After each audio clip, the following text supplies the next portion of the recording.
patriarchy, which is it's absolutely absurd proposition, and that as a consequence, whatever actions they might take that are forthright and ambitious in terms of participating in that system are by the very nature of the system destructive. It's very difficult for me to understand how anybody can be properly motivated if that's the fundamental view of society and male participation in it.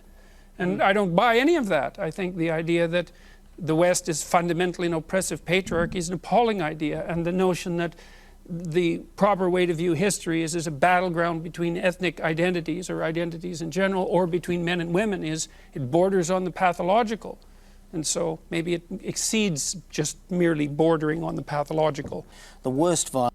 You know, it's always interesting to me to think about how when you have these perspectives, and it always changes the way that you act. You know, if you believe that there's a patriarchy and you as a man just doing your thing is just by its existence is hurting other people, that's ridiculous. Like I've never done anything to hurt anybody, like, you know, oppress anybody in that way. What am I supposed to believe, that as a man, if I just go to the grocery store, I'm exercising my masculine ability to get money and buy food, therefore oppressing women?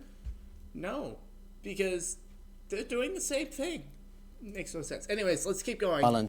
I think men today in our society are told, you know, virtually from their young age to now, when they grow up, that they're doing the wrong thing, that they have done the wrong thing historically, that there's no place for them. And I think that's what Jordan speaks to a lot of young men.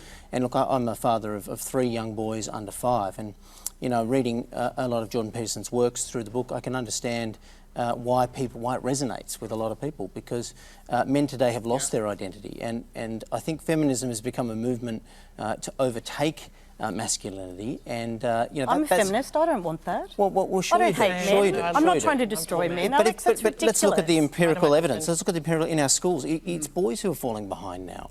Actually, in primary schools, it's boys who are falling. And can we talk about how she had that impulsive, knee-jerk reaction? And this is where it gets difficult when you're using generalities. It's like he said, feminism, this, and she was like, oh wait, I'm a feminism, that's not what I want. And so there's that disassociation there, and she assumed that just because he made like a general statement about a broad movement that has a lot of different kinds of women and a lot of different kinds of people in it, she automatically felt that that was an attack on her, and that she had to say something and interrupt him. And so I do think it's a point to shout out her that there are a lot of people who identify as feminists and are not completely radical and ridiculous and don't want that, as she said. But let's keep going and hearing what he said. Falling behind at universities. It's young men who are suffering and have the worst mental impacts. It's the highest rates of youth suicide. You know, it's a serious issue, and I think you know, the question is right. I mean, yes, there's a lot of disenfranchisement in the world, but there are movements persecuting men in today's world. It's almost as though we're talking about a structural issue and you're talking about a personal issue, and people who take personally the idea that we need to change structures, I think are misreading what the complaint is that people have. And so for me, the problem that I have with kind of structural rigidity of gender roles for men and women is that they hurt men and they hurt women. They hurt both. They hurt the men who want to stay home longer with their kids. They hurt men in real physical ways, because we do have a problem in this country where women are more likely to be the victims of violence at home. Men are more likely to be the victims of violence in public. But in both, the common factor is it's men committing the violence by and large, not exclusively, but by and large. And so these rigid kind of ideas of masculinity hurt everyone. And so when we talk about feminism, when we talk about changing those structures, it's to create an equality for the benefit of everyone and to get rid of some of the things that hold everyone back. So what's interesting there is that I feel like she unjustly made a correlation to the rigidity of the structure is what's causing men to be violent, and that I feel like she did nothing to understand or incorporate the fact that men are naturally different temperamentally than women. I think we need to address that as well and incorporate that into the idea of how the system, you know, can, you know, force men to be one way and women to be another way. Like, I'll admit, I do think that there are some social factors and ideas that are just really, really harmful for men, like men don't cry. Do you know what crying does? It releases the toxins from your brain so that you can think clearer.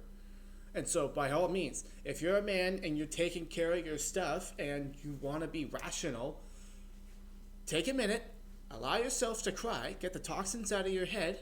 You will be more rational in the end. There's nothing wrong with men crying. And so, yeah, I do think that there are some passed down ideas that, we can throw away. I don't see evidence for a patriarchy, though. It's so weird. Is it like this mythical thing of a system, or is it like an actual like group of dudes just being sketchy? I don't know. Is that men are not oppressed because they're men. Men will be oppressed in their lives for all kinds of different reasons. Okay. They might be oppressed because they're working class. They might be oppressed because of their ethnicity or their religion or their age or their sexuality or their ability status. But at no point in human history have all men been judged, oppressed, disenfranchised, kicked out of institutions on behalf of their maleness. That just has not happened. What has happened in the West is that we developed democracy. And democracy actually meant the enfranchisement of all of us. It means the conversations about what society looks like, what manners are, what behaviour is, what courtesy looks like has changed because it's not one group making that decision anymore. And I understand that that's a difficult transition for people who've grown up with narratives where those decisions and those institutions belong to a very narrow demographic of people, which, by the way, never included all men. That it's difficult to get your heads around a new way of behaving and engaging. But it's necessary because we are actually a community, we are one society, we all have an equal right to participate. And taking bait from internet misogynists on the oppression of men is not a conversation that I get into. I've been on the internet too long to fall for it. Men are not oppressed as a general group. And my sympathy to any man who does feel oppression in any other part of his life. The point Van made is... It's interesting. I'm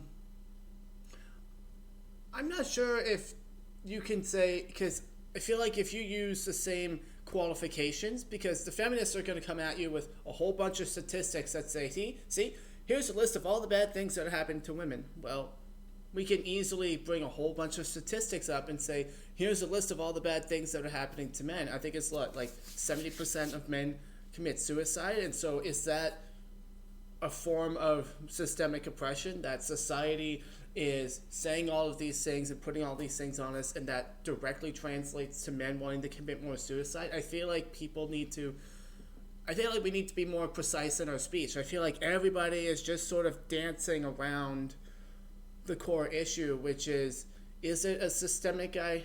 Which part of the system is creating which results? And is it all to blame, or are there other factors such as, our natural male and female differences? It's very difficult to argue with, in the sense that if we'll start on a level playing field, it's no coincidence that women have only been largely voting and participating in democracy in Australia in the 20th century. Now, is that a total lack of intelligence, capacity, or fairness? Or I don't know. It strikes me that you only have to look at most of those metrics to realise that the empowerment of women, the emergence of women from life beyond child rearing, and this is not to derogate child rearing at all. It's a vital foundational institution. But as women's horizons have expanded, in a finite number of opportunities, some men have lost out, especially with as we've automated the expansion of technology that has removed a huge amount of emphasis on traditional masculine attributes of physical strength and so on. The workplace has changed. It's a fluid, dynamic environment.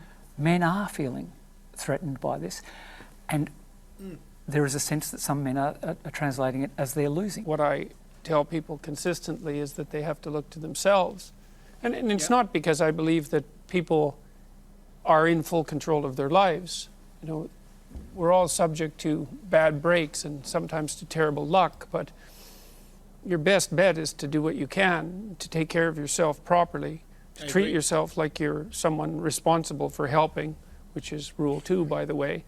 Partly because I do believe in this ancient, fundamentally Western idea that people are of intrinsic value.